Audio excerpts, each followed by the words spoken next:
इस ऐतिहासिक किसान महापंचायत में आए हुए सभी साथियों, कहते हैं कि 100 सुनार की और 1 लुहार की।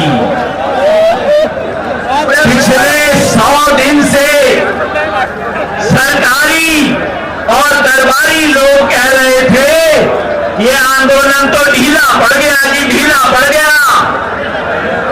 100 सुनार की और आज जवाब दे दिया है 1 लुहार की। हाथ उठा के मेरे साथ बोलो आप सब लोग, जवाब दिया है ना? तो जरा हाथ उठा के बताओ जवाब दे दिया। ये देख लो मीडिया के साथियों, ये देख लो दरबारी और सरकारी लोगों जो कह रहे थे ये आंदोलन ढीला पड़ गया। अरे ये ग्राउंड ही छोटा नहीं पड़ गया, मुजफ्फरपुर शहर छोटा पड़ गया इस रैली के लिए आज तो। अच्छा, जोश की बात हो गई, अब थोड़ी सी होश की बात कर लूं भाई। जब हम अपने अपने घर वापस जाएंगे तो जो 4 बात तो उंगली पे लेके जाएंगे ना, जो बोलेंगे, तो मैं आपके सामने पिछले 5 साल में अजय बिष्ट की इस योगी सरकार ने जो किसान के साथ उत्तर प्रदेश में किया है उसकी चार्जशीट आपके सामने रखना चाहता हूं। 5 साल और 5 पाप इस सरकार के मैं आपके सामने रखना चाहता हूं। अपनी हथेली खोल लो और उंगलियों पे गिनना शुरू कर दो भाई और बहनों। पहली उंगली सबसे छोटी उंगली पे पकड़ लो, अपने हाथ जोड़ लो और अपनी उंगलियों पे गिनना शुरू कर दो। पहला पाप इस सरकार का कि इसने कर्ज माफी के नाम पे ढोंग किया है उत्तर प्रदेश के किसान के साथ। कर्ज था करोड़ों किसानों का, सरकार ने कहा हम 86 लाख का माफ करेंगे और घोषणा कर दी कि 86 लाख का माफ हो गया। बाद में किसी ने आरटीआई की और पता लगा उसमें से तो आधों का नाम हुआ। मतलब ये योगी नहीं ढोंगी है। क्या बोलेंगे साहब? योगी नहीं, योगी नहीं। नंबर 1, अब दूसरी उंगली पकड़ लो भाई। सरकार ने कहा किसान को फसल का दाम मिलेगा। यहां गन्ने के किसान कितने हैं भाई? अपना अपना हाथ खड़ा करियो गन्ने के किसान। अब बताओ, पिछले 4 साल से सरकार ने गन्ने का दाम बढ़ाया है कि नहीं? अरे अच्छे से हाथ उठा के बताओ, बढ़ाया है कि नहीं? नहीं बढ़ाया। अरे वो तो छोड़ दो, पिछला बकाया दे दिया है कि नहीं? उत्तर प्रदेश में 7,295 करोड़ रुपया पिछले सीजन का पड़ा है। 4,800 करोड़ रुपया उससे पहले का बकाया है, हो गए 12,000 करोड़। और बीजेपी ने कहा था कि हम तो किसान को ब्याज भी दिलवाएंगे बकाया पे। 8,700 करोड़ रुपए का ब्याज बन गया 20,000 करोड़ रुपए से ज्यादा। तो ये सरकार किसानों के कर्ज माफी करने की बजाय फसल के दाम की लूट कर रही है। तो योगी नहीं लुटेरा है, योगी नहीं।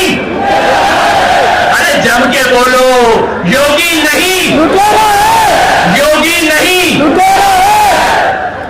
अब तीसरी बात पकड़ लो भाई, तीसरी उंगली। उत्तर प्रदेश सरकार ने कहा था हम दाने दाने की खरीद करेंगे। बोला था ना कि भाई गेहूं की दाने दाने की खरीद होगी, सारी फसलों की हम एक एक दाना खरीद करेंगे। पता है कितनी खरीद की? गेहूं की 18% यानी कि 6 बोरियों में से उत्तर प्रदेश में 6 बोरी गेहूं पैदा होता है तो सरकार ने 1 बोरी खरीद की है। सरसों की 1%, 100 बोरी में से 1 बोरी, और चने की 0, मूंग की 0, मसूर की 0, सोयाबीन 0, मक्का 0। ये सरकार खरीद नहीं करती, सिर्फ जुमलेबाज है। योगी नहीं, जुमलेबाज है। योगी नहीं,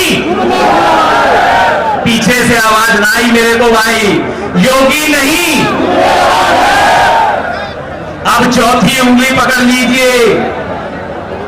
मोदी सरकार ने कहा था कि हम फसल बीमा लेके आएंगे, प्रधानमंत्री फसल बीमा, सब किसानों का फसल बीमा हो जाएगा।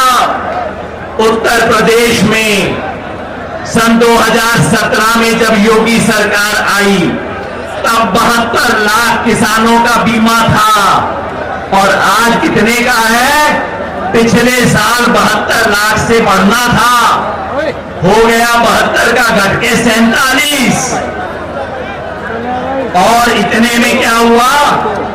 जो कंपनियां हैं, प्राइवेट इंश्योरेंस कंपनियां, हमारे दो वाली कंपनियां जो हैं, उन्होंने उत्तर प्रदेश में 2,500 करोड़ रुपए का मुनाफा कमाया फसल बीमा के नाम पे। किसान से 2,500 करोड़ रुपए इन्होंने लूटा है। तो ये फरेब करते हैं। योगी नहीं, फरेबी है। योगी नहीं, योगी नहीं। और बस अब आखिरी बात, ये अंगूठा अपना देख लो भाई। इस सरकार ने किसानों को जाति और धर्म के नाम पे बांट के इन्हें तोड़ने की कोशिश की। अंग्रेजों ने जिस तरह फूट डालो और राज करो की नीति की, वही काम इस योगी सरकार ने किया है। जाति की बात तो आप पूछो मत, उत्तर प्रदेश में इससे बड़ी जातिवादी सरकार ना आई। देश के इतिहास में पहली बार मंत्रिमंडल में हर मंत्री की जाति गिनाई गई। और धर्म, ये वही मुजफ्फरनगर है जहां हिंदू मुसलमान में दंगा करवा के, हिंदू मुसलमान में खून की आंधी करके, खून की नदी बहा के इन लोगों ने राजनीति की थी। जो घर में आग लगा के अपनी रोटी सेके, वो घर का दोस्त है कि दुश्मन? ये देशद्रोही है। ये योगी नहीं, देशद्रोही है। भारत मां के दो लाल हिंदू और मुसलमान में जो झगड़ा करवाए, वो भारत मां का बेटा नहीं हो सकता। ये देशद्रोही है। और आज मिलके मुजफ्फरनगर में हम कहते हैं, तुम तोड़ोगे, हम जोड़ेंगे। तो मिलके मैं चाहता हूं हम सब लोग बोले आखिर में, तुम तोड़ोगे। अरे मुजफ्फरनगर से आवाज कम से कम दिल्ली तक तो जानी चाहिए कि हम जोड़ेंगे, हम हिंदू मुसलमान को टूटने नहीं देंगे, जात बिरादरी टूटने नहीं देंगे। अरे लखनऊ में बैठे वालों, दिल्ली में बैठे वालों, तुम तोड़ोगे, तुम तोड़ोगे।